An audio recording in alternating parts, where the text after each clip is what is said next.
في الحديث القدسي قال الله سبحانه وتعالى: يا ابن آدم جعلتك في بطن أمك وغشيت وجهك بغشاء لئلا تنفر من الرحم، وجعلت وجهك إلى ظهر أمك لئلا تؤذيك رائحة الطعام، وجعلت لك متكئا على يمينك ومتكئا عن شمالك، فأما الذي عن يمينك فالكبد، وأما الذي عن شمالك فالطحال.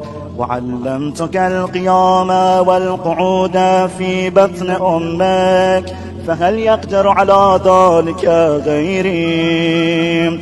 فلما أن تمت مدتك وأوحيت إلى الملك بالأرحام أن يخرجك، فأخرجك على ريشة من جناحه، لا لك سن تقطع ولا يد تبطش ولا قدم تسعى، فأبعث لك عرقين رقيقين في صدر أمك يجريان لبنا خالصا حارا في الشتاء وباردا في الصيف، وألقيت محبتك في قلب أبويك فلا يشبعان حتى تشبع ولا يرقدان حتى ترقد. فلما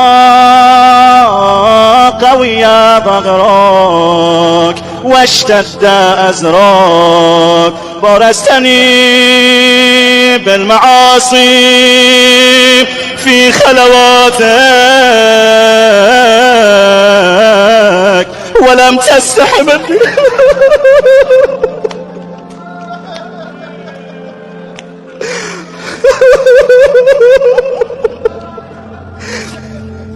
ومع هذا إن دعوتني أجبت،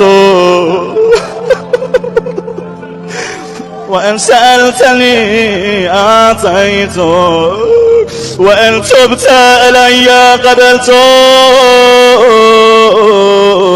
إلهي ألعاب، إلهي ألعاب، إلهي ألعاب.